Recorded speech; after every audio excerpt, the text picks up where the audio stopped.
The first time Greg Holloway screamed at me in front of the team, he was holding a paper plate with cake on it. Red velvet, cream cheese frosting. It was the CEO's birthday, and someone had the brilliant idea to make it a town hall celebration like the words cake and capital expenditures belonged in the same sentence. He slapped the report on the table, eyes twitching, voice full volume. Don't submit that, are you blind? I hadn't even sat down yet. I was still holding the stupid sparkly card we all signed, pretending we liked the guy whose greatest leadership contribution was a framed photo of his golden retriever in the executive bathroom. Everyone turned. A few eyebrows popped.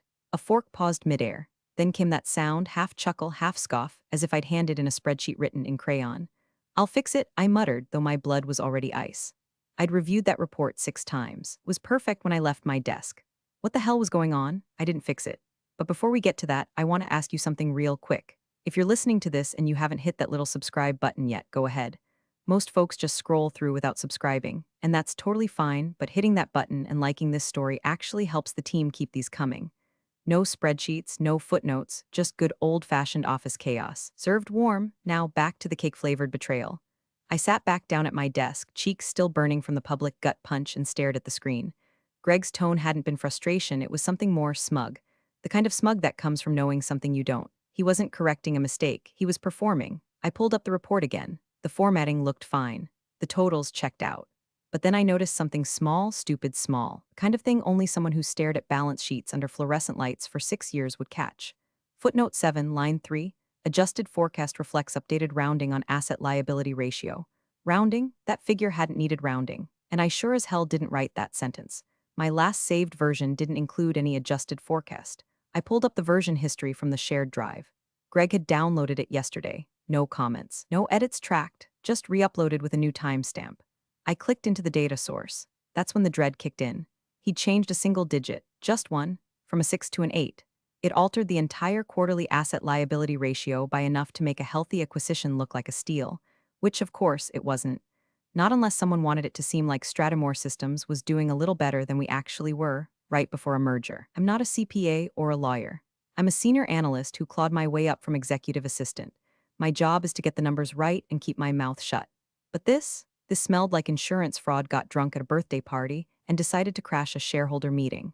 I didn't say a word, not to Greg, not to Marcy in legal, who I usually text for just between us girls sanity checks. I copied my untouched version of the report, one from last night before Greg worked his magic, and saved it to a secure folder. Then I took a screenshot of the metadata on his version. The timestamps didn't match. His file had been edited offline, deliberately. I stared at his smirking face across the office. He was making rounds now, tossing cake into people's hands like a benevolent dictator of frosting. Someone even laughed when he did finger guns. Finger guns. I watched him high-five the guy from marketing who thinks TikToks count as campaign strategy, and I knew something in my gut. This wasn't just Greg being a jerk. This was Greg gambling with numbers big enough to bury people. The thing is, I'd seen this pattern before. Not at Stratamore, but at the firm I worked for during grad school. VP fudges the margin, hides it in a note, closes the deal, and boom, golden parachute. The analyst who caught it. Let's just say she got a restructure package and a LinkedIn post with 13 likes. But I wasn't 23 anymore, and Greg wasn't the smartest man in the room.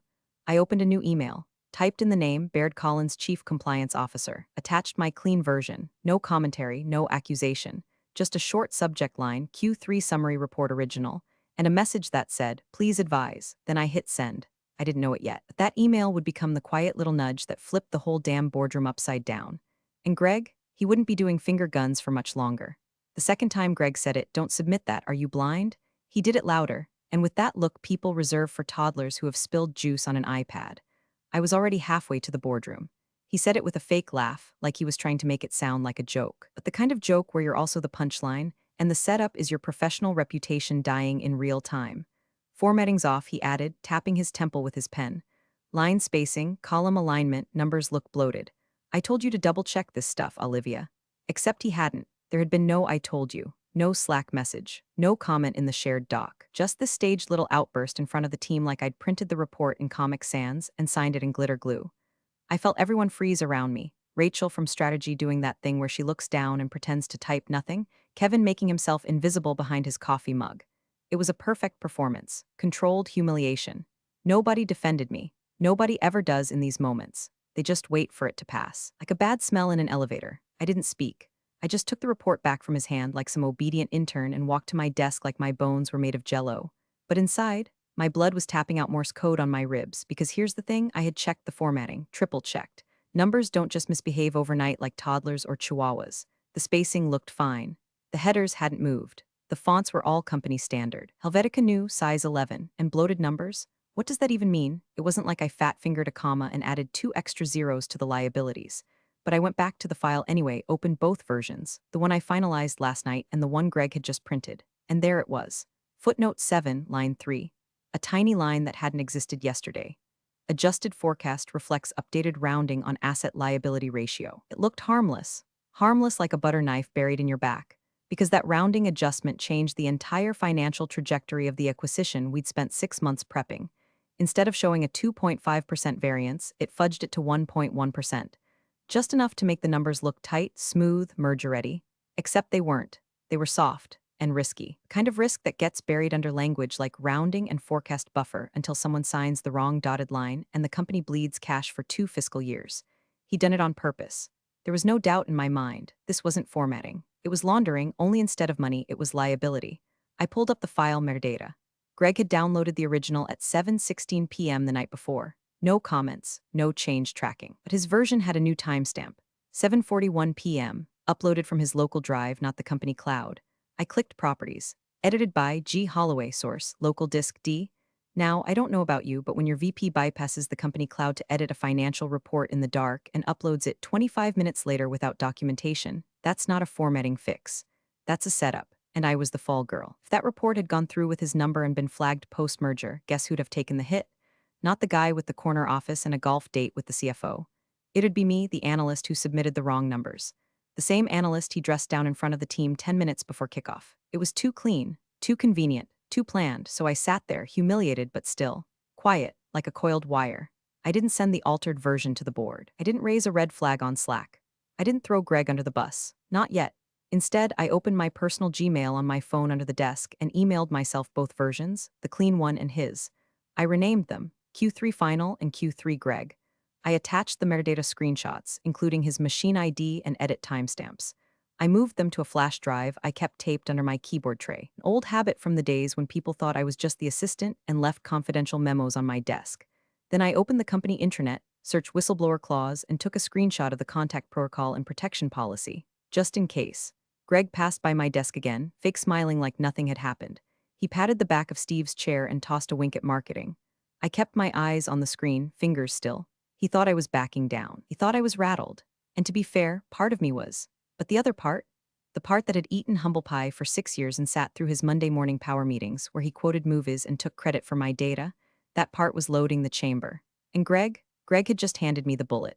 The office always gets weirdly quiet around 3 o'clock p.m., that post-lunch coma where fluorescent lights start humming louder than your thoughts, and the scent of stale birthday cake mingles with the smell of deadline anxiety. I was sitting in that silence, but my heart was doing drum solos in my ears. Not because of nerves, those were long gone. No, this was the moment right before the storm, when your body goes still because your brain knows it just found something radioactive. I reopened the files for the third time, lining them up side by side like mugshots. My original on the left, clean, timestamped from the shared drive, saved at 6:42 p.m. the night before. Greg's on the right, uploaded at 7:41 p.m., allegedly to adjust formatting, yet somehow filled with a subtle little landmine in footnote 7. Here's the thing about corporate lies. They rarely come in the form of dramatic forgeries or criminal masterplans. It's always the smallest moves that cost millions. A decimal moved. A line item corrected. A phrase massaged just enough to skate past legal but impress the board. And in this case, Greg had taken the liberty of rounding an asset valuation tied to the Huron acquisition, the crown jewel of the merger. One change, $6.3 million turned into $8.1 million, just enough of a bump to shift the company's overall projected margin into safe harbor territory. The kind of clean, upward figure that makes a buyer smile and an investor stop asking questions. On paper, it wasn't fraud. Not exactly, just updated assumptions. The kind of gray area people like Greg live in, right up until someone shines a flashlight on it. I dove deeper. His version was a copy, but it wasn't copied from the cloud. The system log showed his download came directly from the team folder at 7:16 p.m., but when I checked the Properties tab on his file, I found a weird little discrepancy. The last modified time was earlier, 7:11 p.m., which made no sense. You can't edit a file before you've downloaded it unless you had a local copy saved already, which meant Greg had worked off a separate version altogether and just used the shared one as a cover. Even more telling, his machine ID showed up as StratVPGH01, his company laptop, and the file was saved under a local path, D/Q3 Acquisitions Merger Final DocX. Not even Excel, he'd exported it into a Word report, wrapped the data in boardroom-friendly language, and re-uploaded it as if it were my final version. He'd overwritten mine in the project folder with his final, marked it as ready to submit, and called it a day. If I hadn't printed a hard copy the night before, if he'd yelled at me just a little later, maybe after the town hall, I never would have looked twice. Hell, I might have submitted it. And that's when the knot in my stomach stopped being dread and started being something else. Strategy. I pulled up my sent emails. The one to Baird, the chief compliance officer, was still sitting in my sent folder. Clean version attached. No message beyond please advise. I hadn't used the word altered. I hadn't said tampered. I wasn't accusing anyone, not yet. I just sent him the original and let the data speak for itself. Then I clicked into Greg's Slack profile and pulled up his recent activity. Nothing in writing. No instructions about changing the report. No notes, no messages. But I noticed something peculiar. The night before, he'd accidentally uploaded the wrong file to our team channel, then immediately deleted it. Too fast for anyone to open. I didn't need to guess what that file was. He'd tested the upload, probably to make sure the file name didn't raise eyebrows, then yanked it back. Classic Greg, dumb enough to leave fingerprints, smug enough to think nobody would care. I stared at the screen, wondering how many other times he'd pulled this off. If it was just me he tried to use, or if I was just the easiest to scapegoat. Low enough on the ladder to throw under the bus, high enough to have access to sensitive numbers. The perfect stooge, except I wasn't playing stooge anymore. I printed both reports, mine and his, stapled them, labeled them. I took out my notebook and wrote a one-line summary of the metadata discrepancies. I logged into our document management system and exported the audit trail for the shared folder. It showed every upload, every edit, every machine that touched the file. Then I made one more move. I went back into the shared folder, duplicated Greg's version, and renamed it Greg version 2 final. Just like that, casual. Something he wouldn't notice unless he was really looking. And in the footer, I added one tiny line, reviewed by G. Holloway, 9/22 final draft for submission. It wasn't malicious. It wasn't sabotage. It was bait, because Greg wasn't going to stop at yelling. Men like him never do. They double down, especially when they think you're scared. Especially when they think they've got you cornered with corporate etiquette and plausible deniability. I wasn't scared, I was documenting. And Greg? He had no idea I'd already opened the door to the one man in this company who actually read footnotes like his life depended on it. At 4:12 p.m., the office smelled like cake, toner, and lies. That's the exact minute I clicked send on the email to Baird Collins, our chief compliance officer. Subject line, Q3 summary report original. Body text attached. Please advise. No emojis. No passive-aggressive winks. Just the facts and a clean PDF with its metadata intact, time-stamped, and squeaky pure. I hovered over the screen for a second after it was gone, watching the spinning circle of fate vanish. My palms were slick. Not from panic. Panic had already done its dance and exited stage left. What I felt now was something colder. Focused. Surgical, like the click of a scalpel against stainless steel. If Greg was playing chess, he just left his king 2 moves from check, and I'd barely lifted my pawn. After that, I got up, walked to the break room, poured myself a cup of burnt decaf, and smiled at Kevin like I hadn't just launched a potential internal investigation before the town hall. He nodded back like nothing was wrong.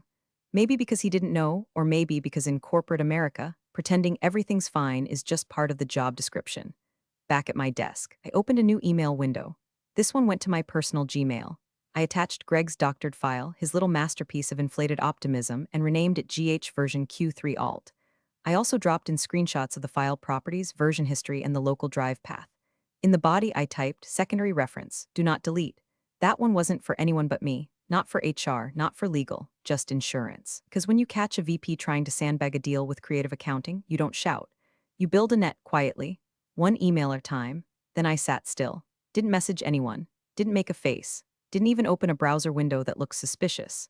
I just got back to work, adjusting a sales forecast slide no one would look at, and pretending to laugh when Greg made a crack about how marketing's numbers are more fiction than finance. At 4:37 p.m., Baird replied. His email was 4 words long. Thank you, sit tight, no signature, no context, no emoji. That's when the anticipation set in. My skin prickled like it knew the air had changed. The kind of quiet that usually comes before a boardroom door clicks shut and someone gets walked out with their badge in a sandwich bag. I minimized the email, turned off my desktop notifications, and kept working like nothing was happening. But inside, every part of me was listening, watching, waiting. Then I pulled up the internet and searched employee whistleblower clause just to be sure. I'd seen it years ago during onboarding, buried in some HR training module I clicked through between meetings. At the time, I remembered thinking it was the kind of thing you only needed if someone was embezzling, or if the COO got caught in the server room with someone's intern. But today, it was suddenly relevant. There it was, Section 8.2.3, Whistleblower Protections, Retaliation Policy, and Anonymous Reporting Procedures. I downloaded the full PDF, highlighted the section about internal financial concerns and executive conduct, took a screenshot, saved it to the flash drive under a new folder, just in case. I wasn't scared of Greg, but I wasn't stupid either. Men like him don't go down easy. They smirk through depositions and settle with NDAs. They rebrand, get rehired, show up at another company under a new title, Chief Growth Architect. But if this house was going to burn, I wanted to make damn sure I wasn't holding the match when the alarms went off. I glanced over at him across the office. He was laughing about something with Kyle from procurement, elbow resting on the cubicle wall like he was posing for a used car calendar. The man had no idea what he'd just stepped in. And me? I wasn't Olivia the analyst anymore. I was Olivia the recorder, the observer, the woman who knew the exact temperature at which a company starts to boil from the inside out. And I had just turned up the heat. The office smelled like sugar and desperation. Someone had gone overboard decorating the break area, balloons taped to ceiling tiles, a happy birthday, Roger. Banner sagging over the coffee machine, like even it was tired of pretending. Greg was in his element, strutting around in a gold party hat like he'd personally invented both cake and capitalism. He made a big show of giving the CEO a novelty mug that said world's oldest startup founder, and everyone fake laughed like it was the funniest thing since budgets were invented. I watched from my desk, keeping my smile calibrated at agreeable but forgettable. You learn that expression early in corporate life. Just enough warmth to seem like you're a team player, not so much that someone assumes you're not watching everything. Greg sauntered past my desk with his paper plate, 2 layers of cake, barely balanced, fork stabbed in like a flag of conquest. Ready for round two? He said, motioning toward the meeting room. Don't mess up the math this time, eh? I grinned, wouldn't dream of it. Then I got the email. Subject, boardroom check-in 4:55 p.m. from Baird Collins Body, quick alignment. Bring your laptop, no CC, no tone, just straight from the iceberg. I packed up slow, pretending to still be checking emails and walked calmly to the boardroom. The glass walls made it easy to spot who was already inside. Not who I expected. No Greg, no finance team, just Baird and a folder, thick, manila, sitting neatly in front of him like a loaded weapon in a Western saloon. He didn't stand when I entered. Just motioned to the chair, but before I could sit, he said, "Actually, Olivia, would you mind waiting just outside for a moment?" I froze mid-step. "Sure," I said, pulse instantly pounding. Then he slid the folder slightly toward the center of the table, and I saw it. The report, the one I sent, clean and unedited, paperclipped to Greg's version, like a before and after exhibit in a courtroom drama. Something about the way Baird looked at it, like it was already guilty, gave me a rare, flickering satisfaction. Not victory, not yet, but that quiet buzz of knowing the math was on my side. I stepped out and stood just beyond the glass, pretending to check Slack on my phone. The room was soundproof, but I could see Baird dialing a number. The board liaisons, maybe. Legals. It didn't matter. What mattered was that I wasn't in the hot seat. Not anymore. A wave of chatter echoed down the hall from the party zone. Greg's voice, loud and obnoxious, bounced off the drywall. "She probably thinks EBITDA is a new yoga move." Laughter. Not real, of course. The kind that lives at the bottom of expense reports and resumes. I leaned against the wall, calm, waiting. The boardroom door stayed closed. Inside, the fuse was lit, and Greg, he was still out there making balloon animals out of ethics. Greg was in rare form, holding court like a drunk prom king at his 20th reunion. He had one of those fake stage voices on, the kind he saved for moments when he wanted to seem charming but really just sounded like a game show host on Quaaludes. "Let's raise a toast," he bellowed, raising a solo cup of Diet Coke. "To the man of the hour, Roger, the legend, the CEO. Myth with the gold watch and the patience of a saint, especially when it comes to budget meetings." The crowd chuckled politely. A few board members were scattered along the back wall, pretending to enjoy themselves. The general counsel stood near the front, doing that slow nod that corporate lawyers do when they're half listening and half evaluating how much risk is in the room. Roger, our CEO, grinned sheepishly and waved it off. All right, no need to embarrass me," he said. "Let's just enjoy the cake." Greg beamed like he'd just landed a Netflix special. "But before we dig in, I just want to say," and that's when the boardroom door opened. The sound was small, not dramatic. Just a click, a gentle push, and in walked Baird Collins with the expression of a man who had read every page of your diary and didn't like the ending. He didn't say a word to me, didn't even glance in my direction. He walked straight past the cake table, past the balloons and the cheap paper plates, straight up to Greg, who was still mid-toast. Greg's smile faltered. "Baird," he said, trying to keep it light, "you're just in time for the sugar rush." Baird didn't respond. He reached into the folder under his arm, pulled out a stapled printout, and handed it to Greg like a warrant. Would you mind, Baird said, his voice measured, reading footnote 7, line 3 aloud for the group? The room froze, every head swiveled. Forks paused midair. Rachel from strategy blinked 3 times in a row like she was buffering. Greg blinked at the paper. Sure, yeah, he chuckled nervously. Not sure why we're doing dramatic readings, but okay, he squinted at the footnote. I watched the blood drain from his face like someone had pulled a plug in his ankle. He cleared his throat. Adjusted, forecast reflects updated, rounding on his voice trailed off. Silence. Baird didn't move. His eyes were locked on Greg's, unblinking. Greg swallowed, tried again. Adjusted forecast reflects updated rounding on asset-liability ratio, he muttered. Then he laughed, a little too loud. Come on, Baird, this is old data, just some formatting mix-up, you know how these things go. Nobody laughed, not Roger, not legal, not the board members, not even Kyle from procurement, who laughed at everything, including his own HR warnings. The room had gone stiff. Cold? I saw Roger shift slightly in his seat, leaning forward just enough to suggest he was now fully tuned in. The lawyer next to him picked up a pen without writing anything. Classic lawyer move. Greg's fingers gripped the printout tighter. Look, it's a harmless edit. There was a decimal issue, so I rounded up $1.8 million, Baird asked, still calm. Greg's mouth opened, closed, tried again. It didn't materially affect, that's not your call, Baird said, cutting him off with the tone of a guillotine blade. You made undocumented edits to a critical acquisition report. You uploaded it under someone else's timestamp. You submitted it as final. He let that hang in the air. Greg turned to Roger. Roger, come on, this is being blown out of enough, the CEO said quietly. Just one word. And suddenly, the party was over. The silence that followed was sharp enough to file your nails on. No one moved. Even the air seemed to back away from Greg like it didn't want to be associated. Greg looked around, searching for a lifeline. Someone to jump in, defend him, laugh it off, anything. But no one was smiling, not anymore. Greg's voice cracked in that special way only cornered men manage, equal parts indignation and panic held together by thin professional varnish. It was an old draft, he said, holding the report out like it might explode. I must have uploaded the wrong file. It happens. Late nights, multiple versions, anyone could make that mistake. His face was flushed now, a blotchy pink creeping up from his collar. His shirt, perfectly crisp 20 minutes ago, was starting to sag at the neckline. He looked like a birthday clown halfway through a thunderstorm. Baird didn't blink. He didn't argue. He didn't even glance up at Greg. He just opened the leather folder he'd brought in, took out one sheet, and began to read in that same calm, surgical tone he'd used from the start. File, Q3 Acquisitions Merger Final DocX created, September 22nd, 7:11 p.m., modified 7:41 p.m. Machine ID, StratVPGH01, location path, D/document/board ready reports. Baird looked up, not at Greg, but toward the general counsel. Local edit, not cloud synced, not version tracked, not an old draft. It was a standalone offline file, created and modified on Greg Holloway's device outside of the shared document protocol.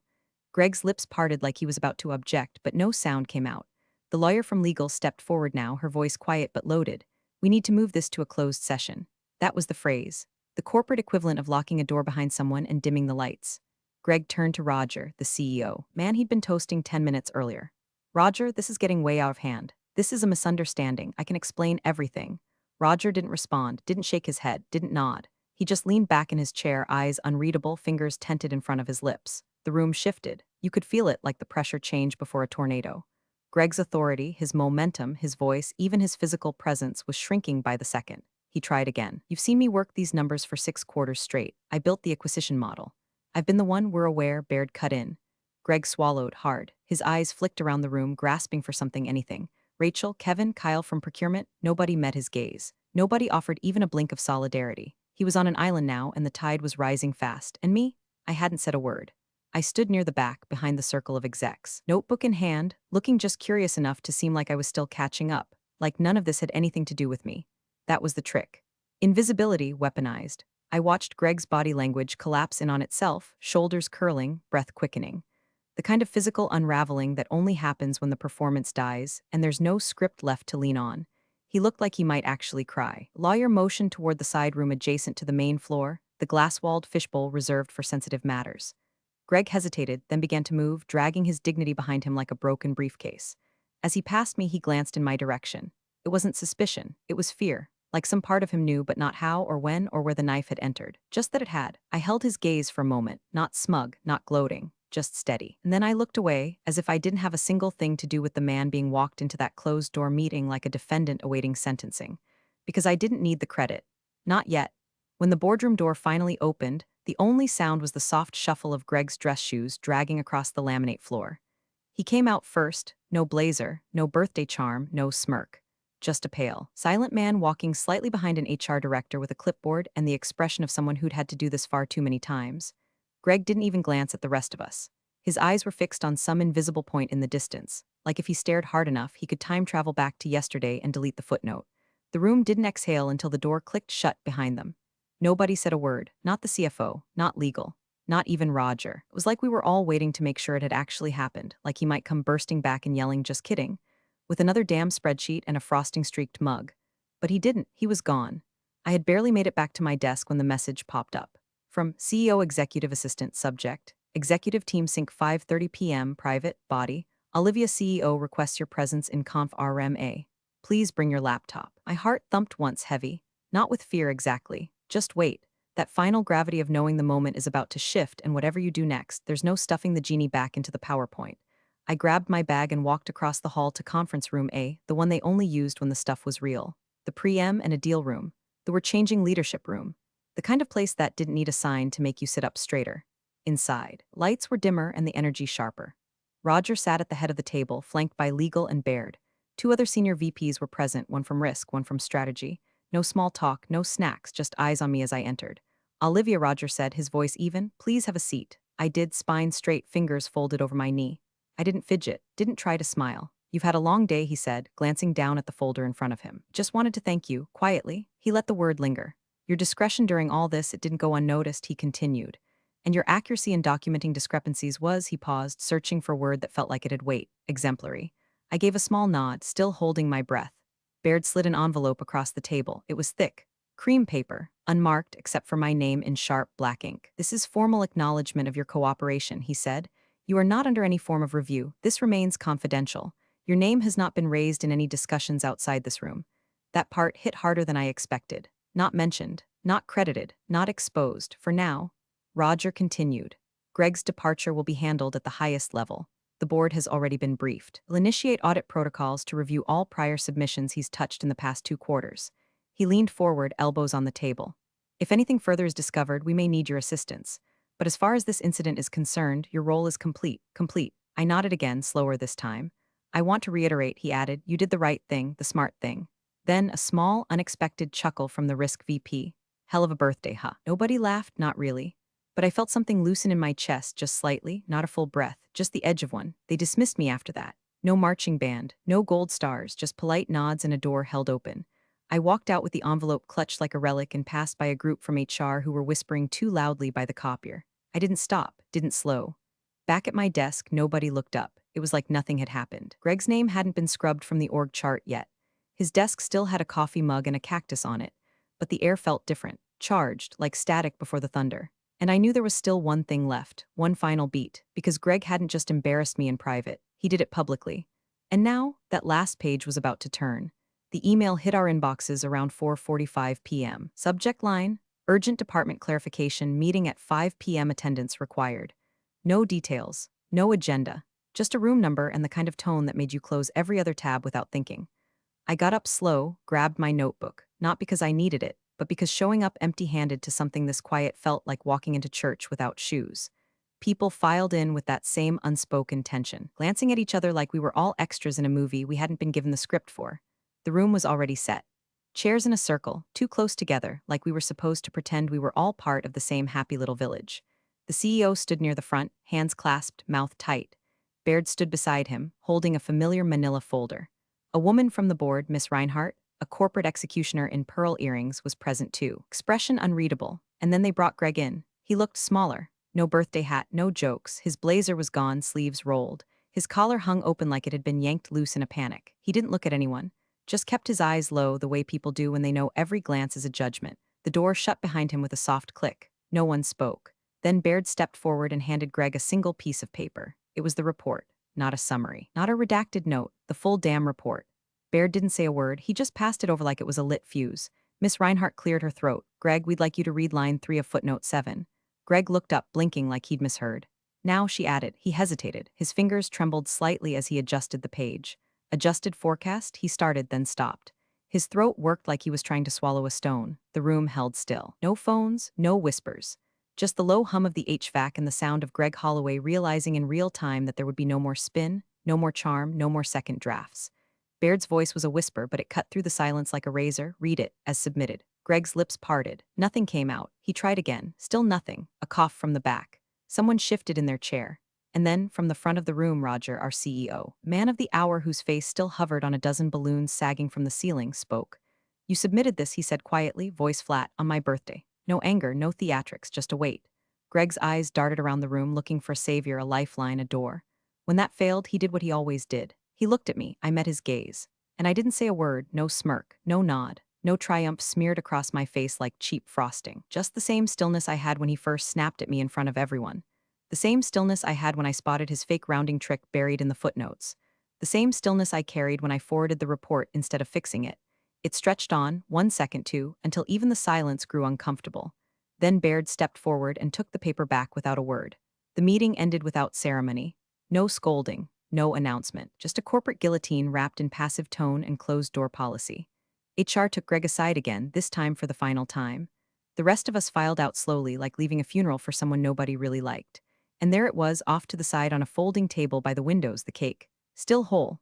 The words "Happy Birthday, Roger," scrawled across the top in blue icing, the edges sweating under the plastic dome. Nobody touched it. Not a single fork. Not a single slice. Just sugar and silence, cooling under the flicker of fluorescent lights. And me? I didn't say anything. Because sometimes the loudest revenge is the one you don't have to explain. You're the real MVPs of the office jungle. Thanks for watching. Smash that subscribe button, or the coffee pot might just forget your next brew.